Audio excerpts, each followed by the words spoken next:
Welcome to Messy Christian Mamas. We are three Christian moms with a progressive mindset and loving hearts and minds. We are imperfect humans, but we're all loved in God's sight. At some point, we've all felt like the church and Christianity may not have been for us, but God isn't looking for perfection. He's just looking for you. We are not experts in Christian theology, and we do not represent any particular Christian faith or church. We are simply here to be authentic, and we hope you join us on this journey.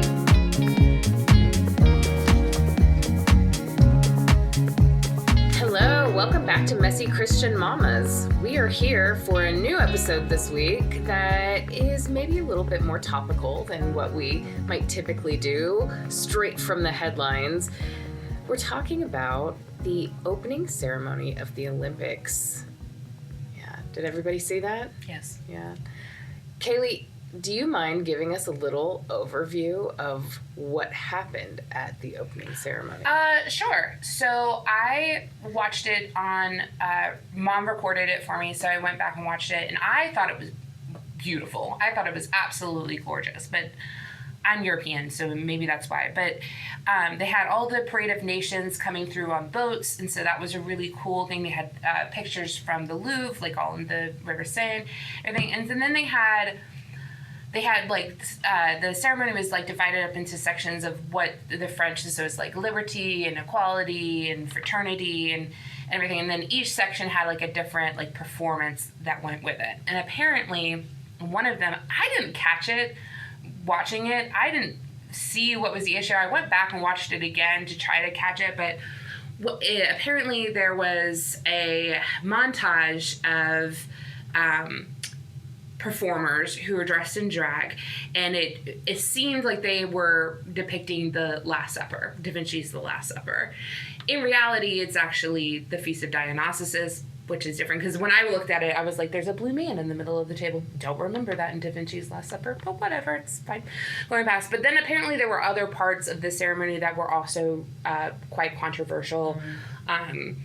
There was the horse at the very end apparently was a big thing. That some of the makeup that the performers were wearing offended a lot of people. So what I took as a very there's a Marie Antoinette scene with her head chopped off, and so it was very French.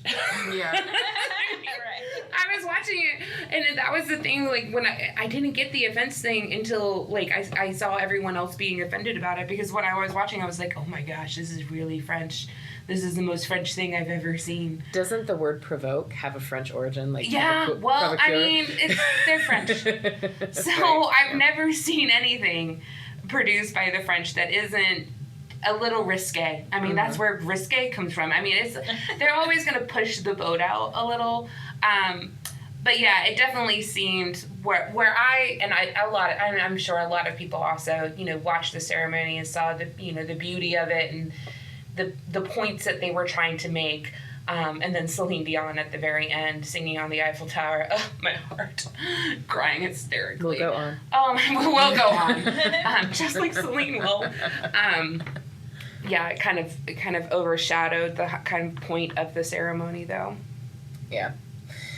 Yeah, I think it was, for me, it was challenging to wrap my head around it in a way that made it make sense to me for a hot minute. At first, I saw it and I was like, whoa, what the hell? Yeah. Why are we doing this? Why didn't it make sense? Because none of it was rehearsed. Yeah. Which you could kind of tell for a lot of parts that weren't rehearsed. Yeah. And it's pouring down rain the entire ceremony. It's like just buckets of rain. So I'm like, I was just impressed that they were able to do anything in that type of rain. Because I was watching them dance, and then like the barges that they had, where they took out they had like bicycles and skateboards and everything. I was like, someone's gonna end up in the river. Like, it's gonna happen. Like they're gonna slip. They're gonna bust their head open, and that's gonna be what people remember about the ceremony. It wasn't, but so that's what I thought. So I assume what most people were offended was the drag part. The Last Supper, the quote-unquote Last Supper thing, it's a 3-second clip, and then the fact that the song Imagine has been adopted by the Olympics, the Olympic Committee as the Olympic song, a lot of people are offended by that. And there was also the horse at the very end. A lot of people were posting that it represented the apocalypse, the one of the 4 horsemen of the apocalypse. I thought of Frozen 2. I would say, like, definitely an underline under the supposedly Last Supper scene for sure seemed to spark the most outrage. I mean, I do think that good art, it should be a little provocative, you know?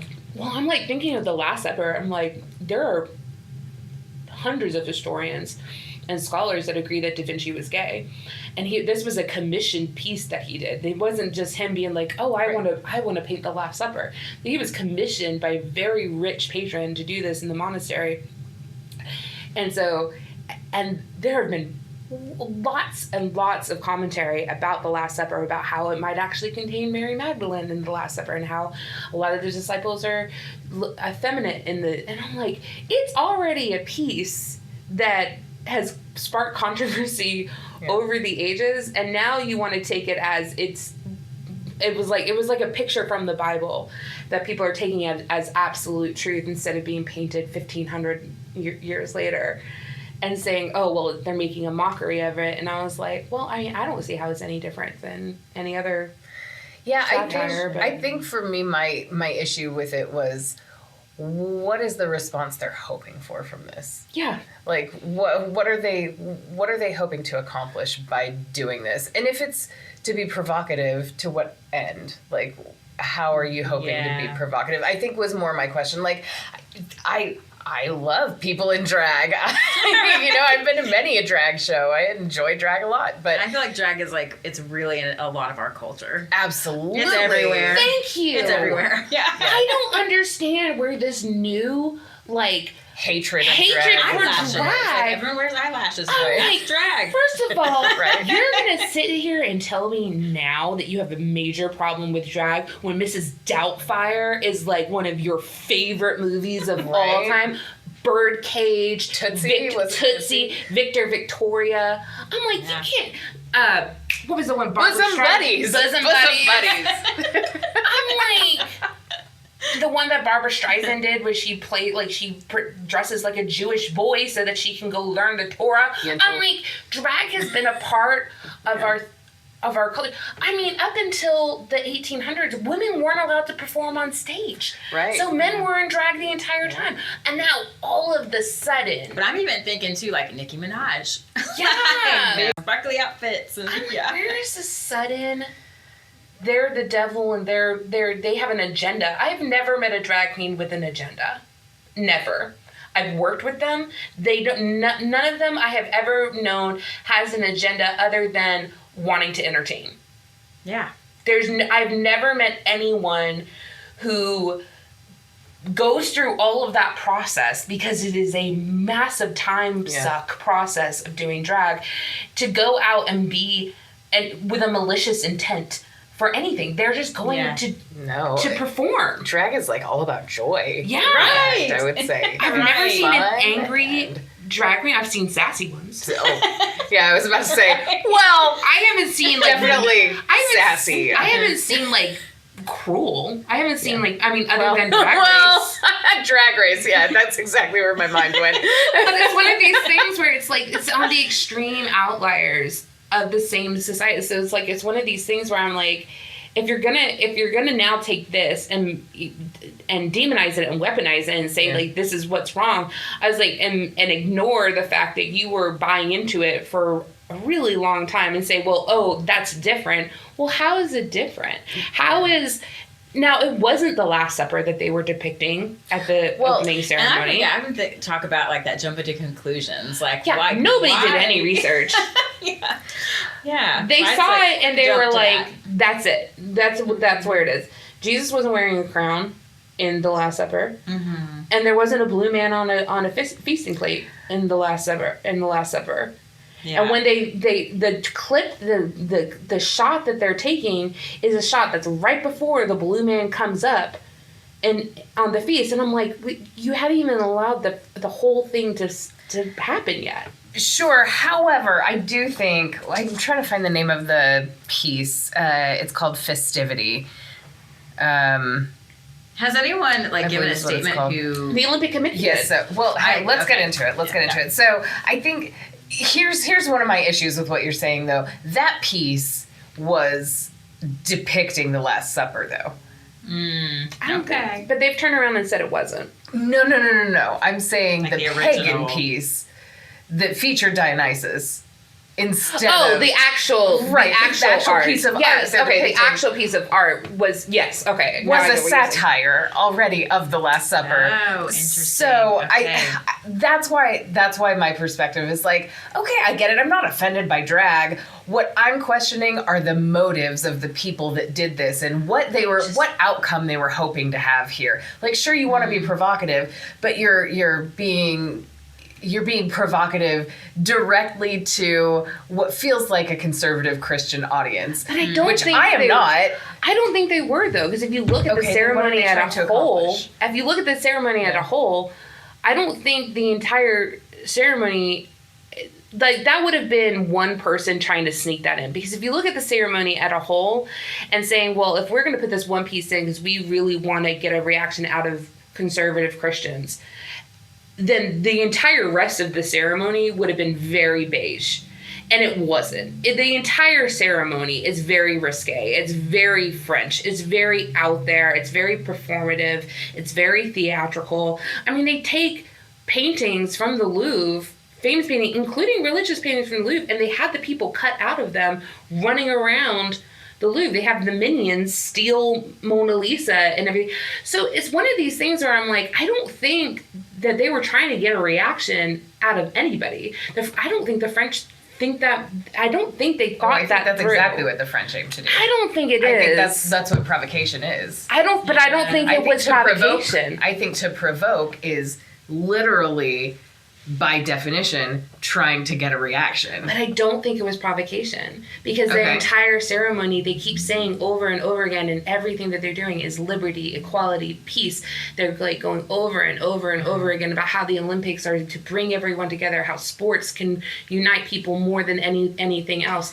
And the entire, they have, in French, they have liberté and equalité and fraternité and sororité, and they're really just emphasizing and bringing in all of these different cultures and putting these different countries on the same boats. I mean, really pushing this idea of unity. The equality thing, I think that piece is great. So we should wrap up our responses to it maybe and move on to some of the other responses that we saw in the media. How about that? Because I think we could go on and on and on. What about was the our statement that the feelings. Olympic Committee gave? So the Olympic Committee, so it's tricky. Let me start with some of the other responses to it, and then we'll get into specifically Okay. the Olympics. So some of the media responses, the Christian right, of course, were deeply troubled by this. There were a lot of outcry from the Christian right about this. So French bishops, we think of all Christians worldwide who are hurt by the excess and provocation of certain scenes, the French bishops assured. We hope they understand that the Olympic celebration extends far beyond the ideological biases of a few artists. And that was the French Episcopal Conference.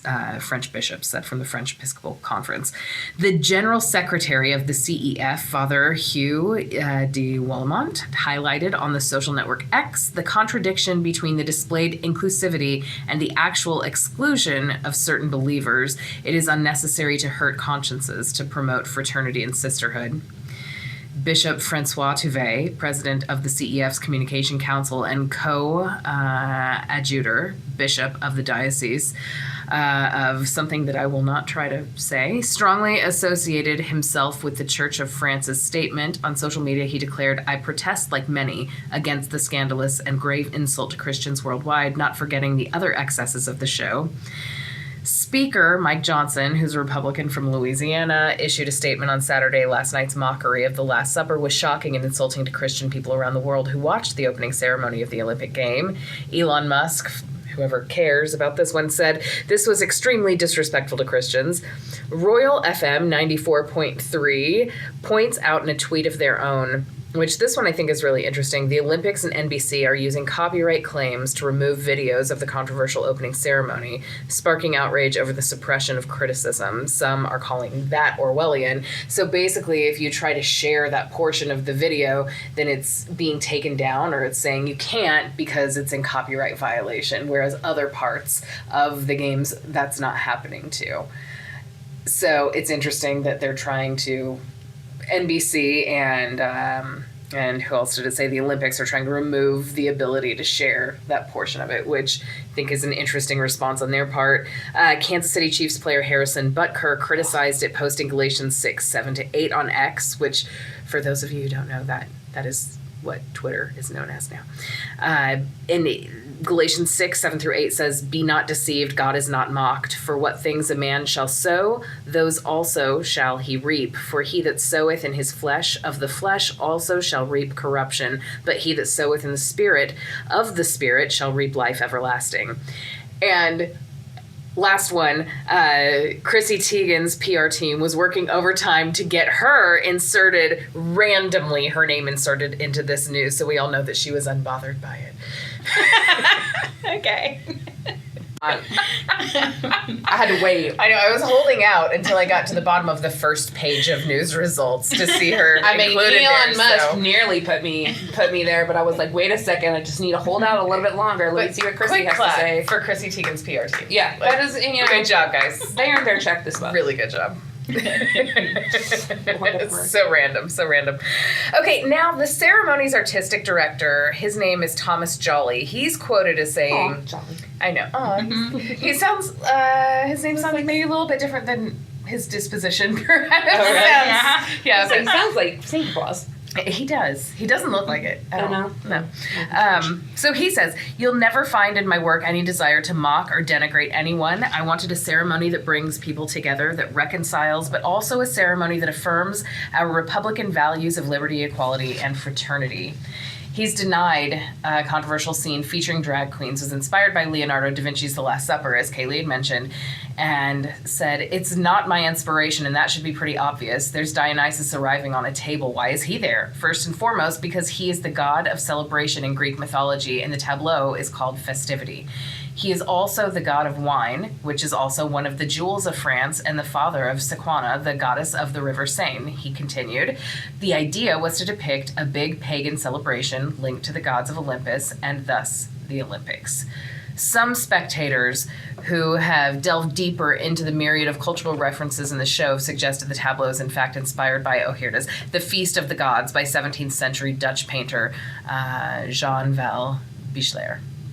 So, The Feast of the Gods, which we should look further into, but I would assume The Feast of the Gods is satire of the Last Supper. Well, it's also one of these things. I mean, he did. I guess he got his way. He did definitely united some people together. Yeah, I mean, it caused a huge division in others, right now. but like, Yeah.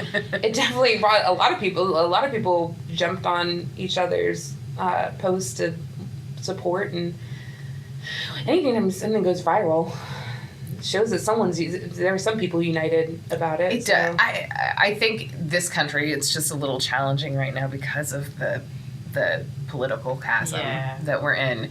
That most of the people on the left have no issue with drag whatsoever, and you don't want, like, this is, I think, where I found myself in my reaction to it was, I'm hesitant to say anything because I don't want anyone to think that I'm offended by the drag component of it. Yeah. Because that's not it at all. That's my issue as well. So if it had been regular people dressed in regular clothing doing the Last Supper, which has happened many, many times. Yeah. Right. Would you then have an issue with it? Right. Or is it just because they just happen to be in drag that's the big quote unquote mockery of the Last Supper? And I'm like, I don't. To me, it was a performance piece. I don't see how, if it was the Last Supper, I don't see how them doing it in drag is any different than Jesus Christ Superstar or a musical or any of a Christmas pageant. Like, to me, it's all a performative piece. But I also don't have a problem with people wearing fake eyelashes and fake boobs, wearing glittery gowns, doing that same role, to me makes no difference. But to someone who already is offended by that, to then have them do something that they deem a Christian relic, then I see where you're going to get offended. But I'm like, I don't see how that's any different than, there are people who speak out against The Chosen and in musicals and that depict the life of Jesus Christ Superstar and Joseph in the many-colored Dreamcoat. There are people that speak out about those. It's just a lot. Well, I think some of the other pieces of art that were featured were a little better known, like the Marie Antoinette that was beheaded, the horse, the apocalypse thing. Like, I think some of those are a little better known. And like here, and maybe this is just my lack of knowledge of art, but the Feast of the Gods by Bichler, that's not one I'm familiar with. But again, I just question the motivation. So why use a pagan representation of the Last Supper is the question. Which is why for me, the motivation. Which is why I don't think it was. I do believe what he had to say was the fact that it was the Olympic gods celebrating, because it was the Olympics, the pagan festival that is showing celebrations, and his daughter is the goddess of the river, and I think I 100% believe his explanation. Whether other people choose to believe it or not, I mean, people have already made up their own minds. It'll be done in another day or so. Like it's one of these things where, these high shock things where people jump onto their keyboards of destruction and start posting and saying, well, we're going to do this and we're going to do that, and it always takes a couple of days, and then it seems to be. And I wonder the Facebook or the social media algorithms right now, first are pushing political things because of the election coming up, and second, trying to politicize or publicize the Olympics, trying to get people to watch the Olympics too. So we're just that's the other thing that I didn't agree with when people were like, well, now we're going to boycott the Olympics. I was like, oh, okay, because you were offended by one 5-second clip. You were going to boycott these hundreds of athletes that have spent their entire lives putting their blood, sweat, and tears into their craft and into their sport. And for a lot of them, this is a once-in-a-lifetime opportunity for them to go on the world stage and prove that they're the best. And you're going to boycott that? Let's instead think about boycotting the Olympics over the fact that there are a bunch of 17-year-olds whose parents have allowed them to spend 25 hours a day dedicated to a sport to get prepared to be in the Olympics instead of this. Like the that Olympic to Village being, the hotbed of sin right now. I was reading something about that though, about the Olympic Village, is that there's a lot of athletes that have these higher profiles that either play professionally or have higher profiles are moving out of the Olympic Village because they just said it's awful. Like they're just like, it's parties all the time, it's loud, and it's not very comfortable, and they're like, we have the money, we might as well just go stay in a hotel or get an Airbnb. And I'm like, you could not pay me to oh my gosh. I'm so old. I feel like this is ridiculous. Y'all want to do what? It was funny on the U.S. boat though, when they would go to the Team USA boat, and of course you have like all these like young, teenagers and young 20-somethings, and they're on the front of the boat, and they're Team USA, USA, USA, and they're jumping up and down, they're super excited. And then you get to the back of the boat, where it's like all the athletes that's either done this a few times or they're like above the age of 35. Yeah. They're all sitting in the back of the row, just like sitting there, just like laying out. Not like, as many of them. Not as many of them. I just want it to be over. Plus it's raining.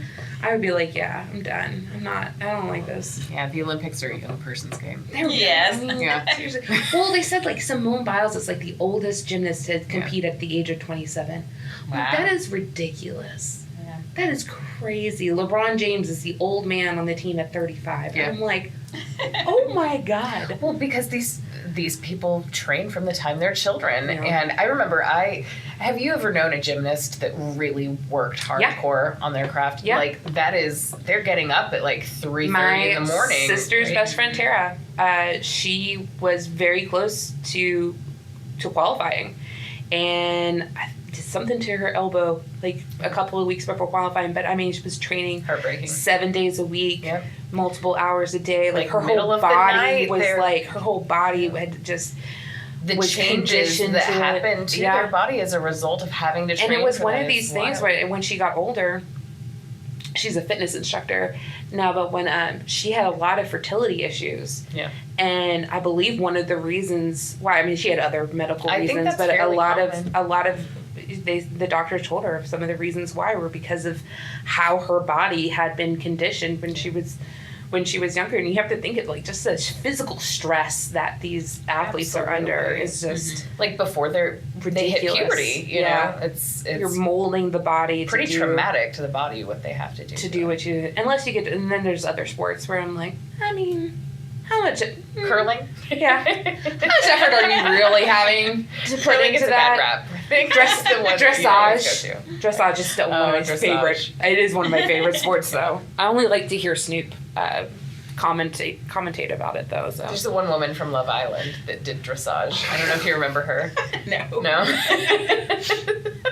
Anyway. I do love the Olympics, so I do I love love like the the Olympics. unity of like the world. It's the one thing that we all can put our differences aside and all watch these sports together, which is Yeah. really great. And so it's kind of sad that Well, you I feel watch like it the reaction. now. Yeah, I feel like the reaction to this, like it's so much like pent up anger Yeah. that people have, and it just like it's just coming out in different ways. It's like a crack in the dam, and then if we figure out how to plug it up again really quickly. But it is one of these things. I think a lot of us though are like sitting here being like, y'all, this dam in the U.S. it's got so many cracks in it, and so Yeah. many like plugged up holes with like toothpaste and plaster. Like it's not gonna take. It doesn't take much for the spewing of offense to come No, out. not at all. And it's one and of from these both things. sides. And from It's not- yeah, it's Yeah. from Thank you right from and the both left. sides. So this is something that I was talking to my Yeah. dad about. I was like, I don't get where, and I was watching a sermon about it, where people are so easily offended. And it's become this thing where it's like a badge of honor of how quickly you get offended, and nobody can turn around and say, "Oh, well, my side." Every side gets offended. Every religion gets side. offended. Every race gets offended. Every gender gets offended. Like, people are so quick to jump to the defense, to jump on defense, and just be like, "What? How dare you?" And I'm like, "Whoa, you need to chill out. Like, that's not what was being said here." And it's just, And then it's social media so just like crazy. snowballs Oh, it yeah. so quickly. I definitely think the rise in being offended is directly correlated to social media. Oh, I agree. I just think the climate generally that we're in right now is so divisive. When because everyone of feels like their all 2 that. cents is worth a pound of gold, Yeah. and you can get on there and make your 2 cents seen and heard. And comment so like 2 easily. seconds after seeing it before like processing or thinking Yeah. about it and be like, oh, was that the Last Supper? Should I look into this a little bit more before I Yeah. comment in 2 seconds? You Yeah. know? Yeah, I think it's the same with everything though. Like, you hear someone say something, and you're just like, you're so quick to judge that one thing. You don't hear the rest of what's being said. And I was watching something the other day, and it was a quiz show. Oh, it's Vicar of Dibley, which if you've never seen Vicar of Oh, Dibley, it's hilarious. We were watching it last night. Oh my gosh, Matter of it's fact. hilarious, Love that hilarious show. British, old We British own the entire sitcom. series. Don French plays the vicar, which is like this priest in this small town in England. Yeah. And it's so funny. And they're doing this quiz show, and she's basically rigged the quiz show to help her friend Alice, who's just, bless her heart, Clueless. just Bless her. clueless. And so she's asking a question, and David, who is the guy who's like the head of council, and he's a know-it-all, and he's like very smarmy and everything, he like slams on his buzzer every time to be like, "Oh, it's this," and she's like, "Oh, well, wait a second, because I wasn't done. I wasn't." And it's one of these things where I was looking at it, I knew we were going to do this episode, and I was like, "Oh my God, we do that so often now. We don't even wait to hear the rest of the story or the conclusion before we're already forming our judgment and what we're going to say about it. Like, we hear it and we're like, ooh, what scathing remark can I make about this? And I always love when people make the scathing remarks and then it's pointed out to them that that's not what it had to do with. And if you just listen to the rest of the sentence, you would see that it wasn't to do. And then people have to kind of pull back. But then people were like, well, no, I'm not going to backtrack. And they roll with it. And just like, then it just snowballs. So should we look to the Bible? Because the Bible actually has a lot to say about being offended. So this is I wish more people knew. It's such a good topic. You know what? I had been seeing on social media over the last couple of months a ton of content from those who are probably a little bit more right-leaning in the Christian sort of stratosphere, talking about what the Bible has to say about being offended. So I think it's interesting when the pendulum swings in the other direction, can you still maintain that same idea? So let's look at the Bible. So Matthew 18:7 from the King James Version says, Jesus says, "Woe to the world because of offenses, for offenses must come, but woe to that man by whom the offense comes." So this verse emphasizes the importance of avoiding causing offense to others and not being easily offended ourselves. So it's like on both sides of it. So be careful not to cause that offense, but also don't be so offended. Yeah, Chill that's out. the other. I don't like that. I don't like when someone feels like they can be very inflammatory and say very inflammatory statements, but then as soon as you say something to them or you question them, they immediately get their back up and and I'm like, woo, this is a two-way street, Betty. This ain't a one-way. Like, if you can't, what was Can't take the heat. Exactly. Get out of the kitchen. Well, it's like the thing like teachers say to kids all the time. It's like, if you can't deal, something like, if you can't talk the talk, don't walk the walk. If and stuff like that. Like, if you can't take criticism, then you shouldn't be doling it out so freely. Yep. It's just not gonna work out in your favor. It's not gonna end well for you.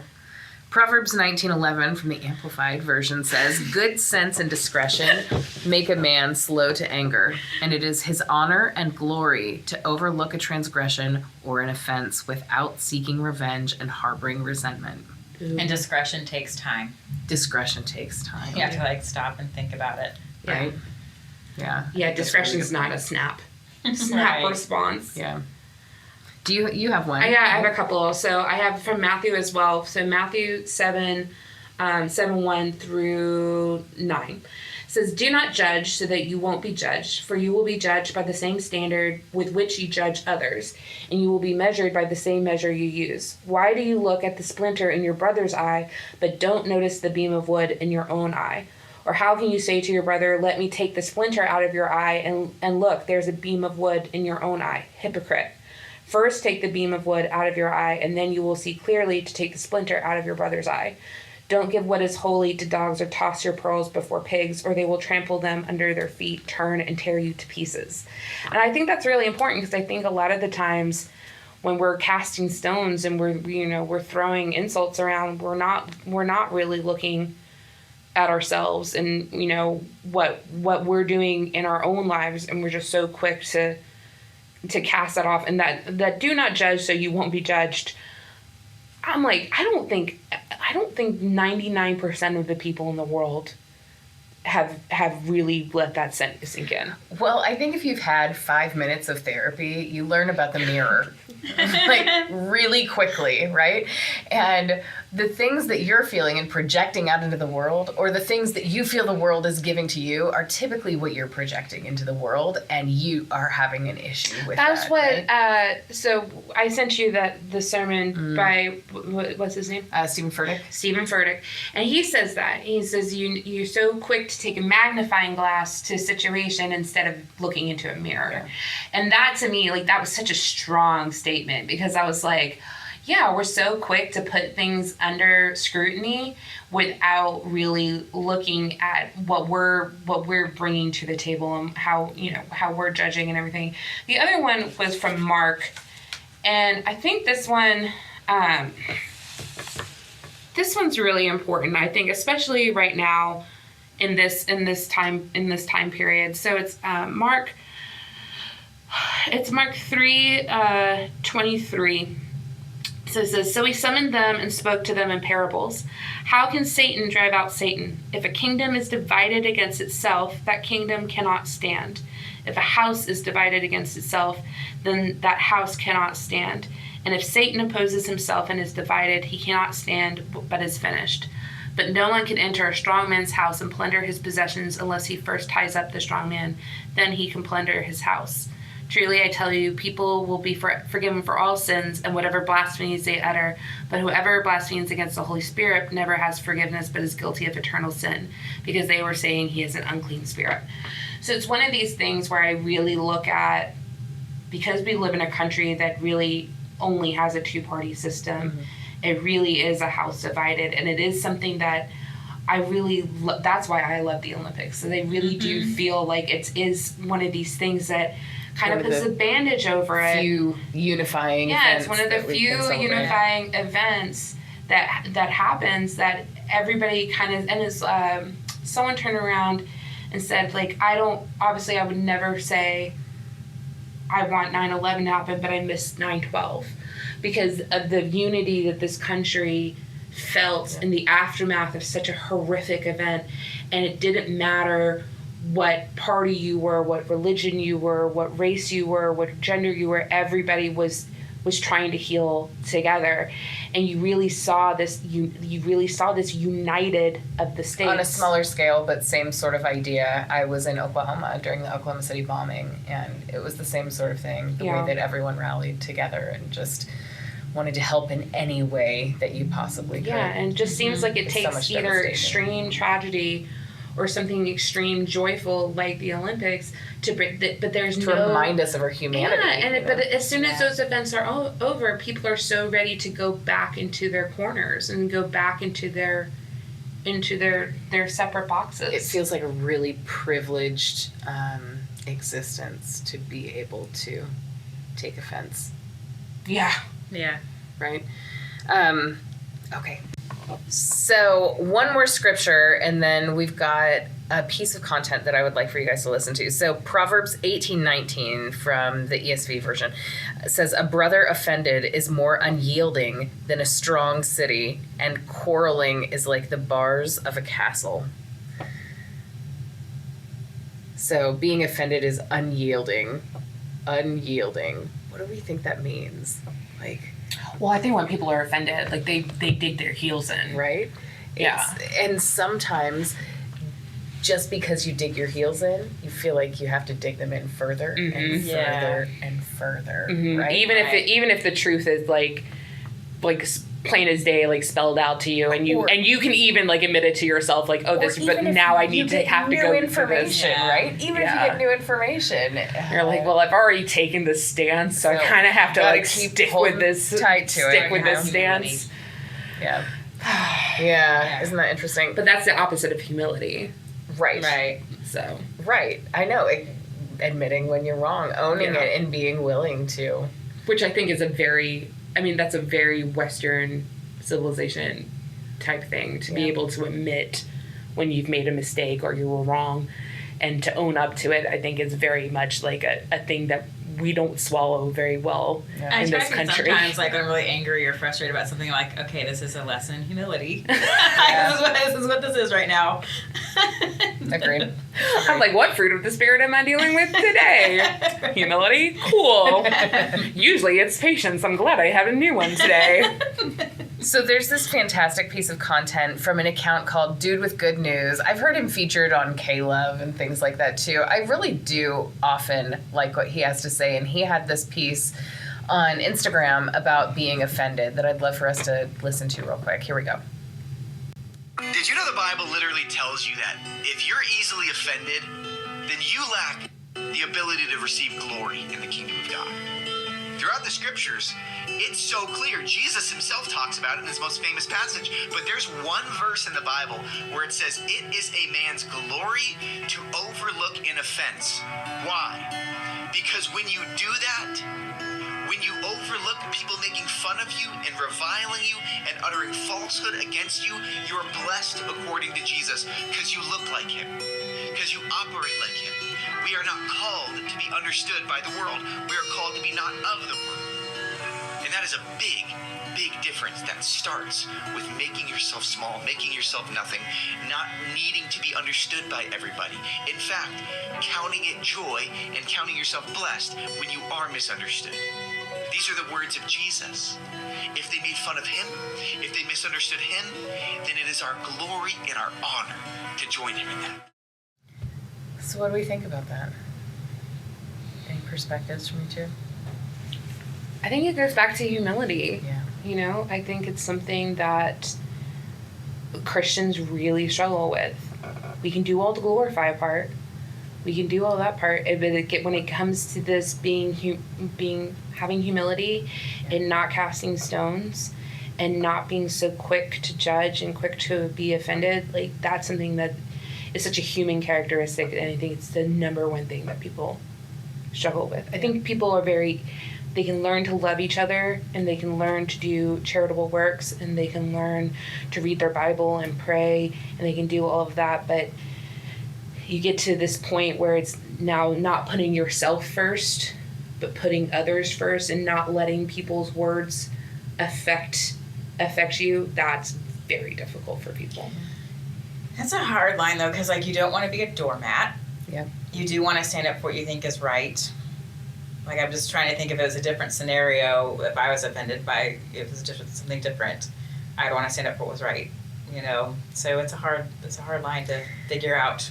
It is a tricky line. I agree with you. There was a long time, I've been a worship leader now for a few years, and there was a good portion of that time where I felt very convicted that this Christian idea of us lacking worthiness, that was not productive. I felt that for a long time. Like, we're in this mental health epidemic. Why are we beating this idea, this drum of this idea that we're wretches, that we're, that we're insignificant in the eyes of God, and that we are, obviously we're blessed to be loved by God, but that despite how insignificant we are, that we're blessed to be loved by God. Like, this idea, I had a really hard time with that for a long time, until I started to accept my flaws. I think, strangely, I think I was keeping them at arm's length and trying to say, like, I'm growing and I'm trying to become better every day. So why do I need to keep reminding myself of this? But somehow, in admitting and accepting those flaws, it made me feel more worthiness. I think it's accepting who you are at your core. Yeah. I think a lot of people can turn around and say, well, yeah, I love myself, until someone points out your flaws. Right. And then you're like, well, thanks. And you're like, but like, it's one of these things where we've talked about it when we talked about grace. Like, you can only accept grace when you accept the fact that you're a mess up, and you're like, you've screwed up, and you've made mistakes, and things are bad, and you don't have this perfect life and this perfect nature. And I think maybe that's why, for me, I am not a person who's easily offended personally. Like, I don't get personally offended very easily. I get offended for other people pretty quickly.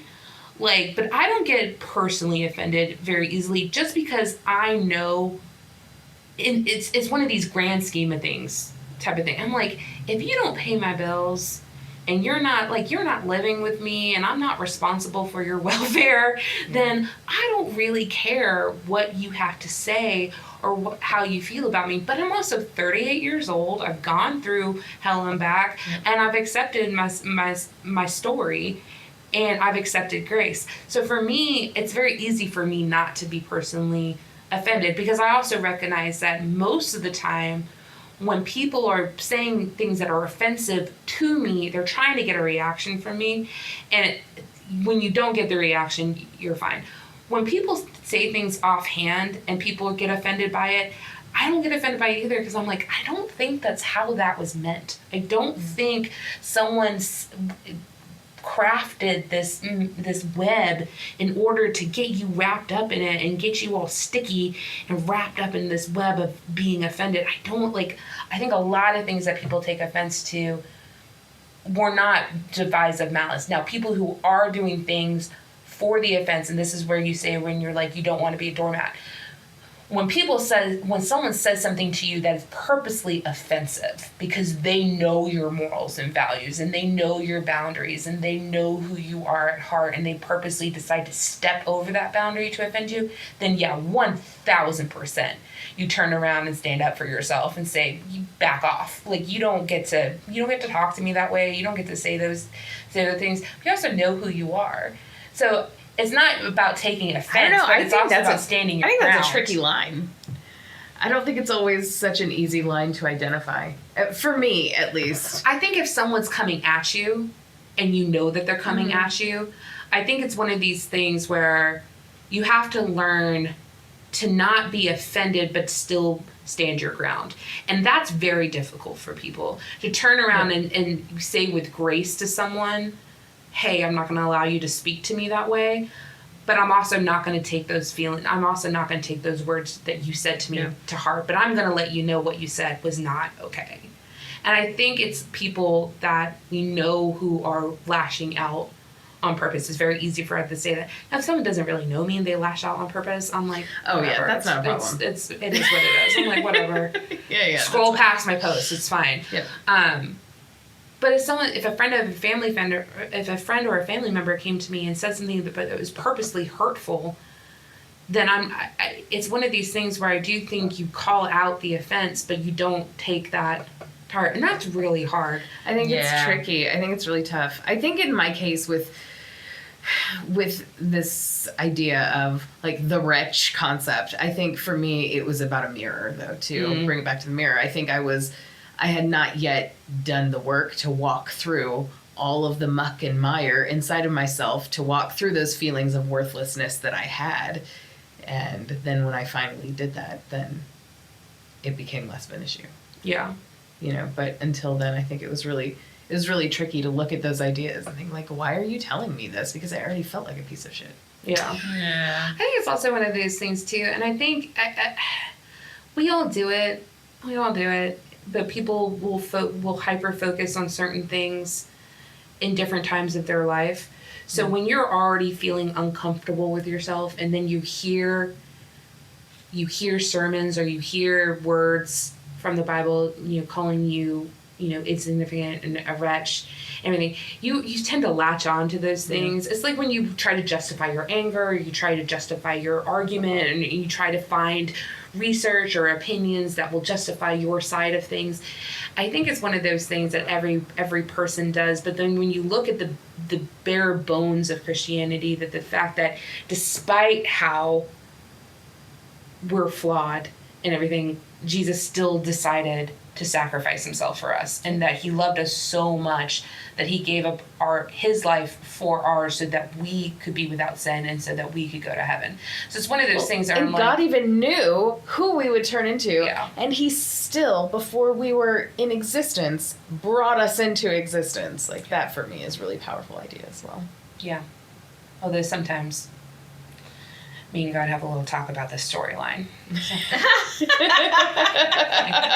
God, I understand you have a plan, and I understand that I don't get to know about it. Right? However, that's like Jesus's joke in Chosen is always soon. Yeah. I said soon. I'm like, it's like, okay, yeah, but what does that mean? Like, your definition of soon and my definition of soon are very different. I'm on this planet for 85 years. Yeah. You're eternal. Like, your definition of soon very different than mine. Very. So there are times where I have to kind of turn around and be like, look, God, I'm not trying to offend you and tell you what I feel like your plan should be. Yeah. But however, if we could get past this part of the story, that would be great. If we could just move on to the next chapter. I feel like we put too many details in this chapter. But I think, if you move on. If you really put God in control and God really is the ultimate power, then you're not going to be quick to anger.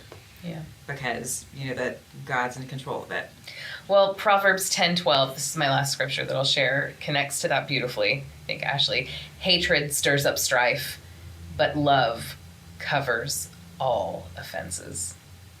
Mm-hmm. Yeah. So ultimately, isn't it all about heart posture? Right? Isn't it about, look, this political climate, we're all so easily offended by things. And I don't mean you two specifically, I mean the world at large. And we come back to this a lot, right? But Jesus' number one instruction, aside from loving God with your whole being, was to love your neighbor. And if our heart posture was really in that place consistently, how would you move through the world differently? Yeah. If you gave everyone the benefit of the doubt and truly loved them. And I think that's where I landed on this Olympics thing finally, was a lot of the place where you were, well, you said it was all about equality. Yeah. Right? And so, like, why am I spending so much time really trying to understand the motivation of everyone? His motivation was, everyone likes to party. Here's a party. Yeah. Yeah, right. It's a party. Well, it's just like, it's one of these things where it's like when you look at those like hidden eye pictures, like the seeing eye pictures, and you're always looking for like those little details, but if you just stood back a little bit, you would see this beautiful big picture, and how all these little details really do work together in order to form the big picture, and the big picture is what matters. But you get so hyper focused on the details that you miss the big picture. And I think that's for the trees. Exactly, and I think that's exactly what happened. Well, I was so with the consumed ceremony. about looking at his motivation. What was my own? Yeah. Right? What was my own? What would be the outcome of me trying to dissect his own motivation? Yeah. To get offended. Yeah. Right? Yeah. So ultimately, my heart posture had to change. Whereas I turned around and I was like, Yeah. okay. I didn't see that. But I still have French in my family, and so maybe that's why I don't get so easily offended. So my dad did say something really funny about, like, because we make fun of the French all the time because we do have French in our family. And We do so too, but clearly not as much. We just do. And so my dad turned around with this whole thing that happened, and he was like, you know what? He goes, the French have never done anything in history that people haven't been offended by. He was like, this is just another Saturday. He's like, whatever. Like, it's not a big deal. They're like, we succeeded. We'll go. And he goes, I guarantee you what will happen when it's in Australia. I guarantee the Australians will be like, we want no one to be offended. I was like, probably. Well, people also are going to travel as far to Australia too, so. But people still go to Paris. Yeah. Paris, it's the city of love. City of love, yeah. You know, exactly. Like, whole point is to love your neighbor in the city of love. And I love the Olympics. We love the Olympics. We're going to support Team USA. We're going to support all these underdogs. A culture of in there. food built on, like, butter and cream. Yeah, like, really? Like, how mad can you get at the French? They gave us red wine.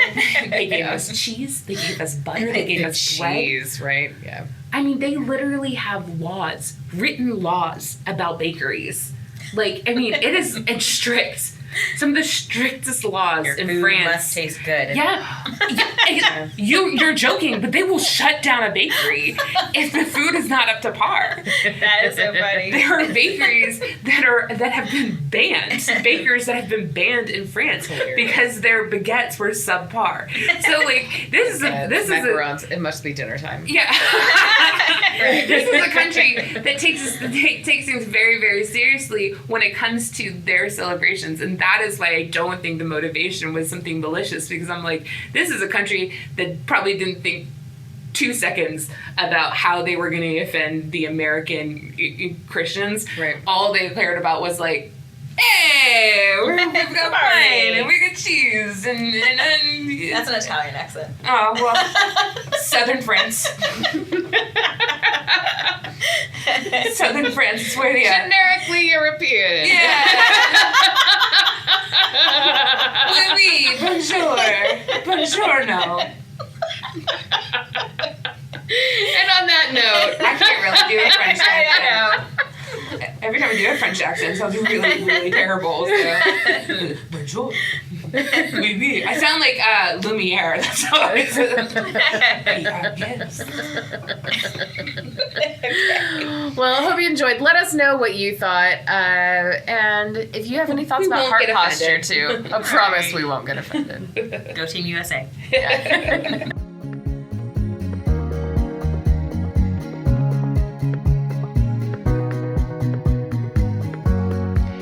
Thank you for listening to this episode of Messy Christian Mamas. You can find us on YouTube, Spotify, Facebook, and Instagram. Until next time, embrace the mess, share the love, and shine your light bright, my friends.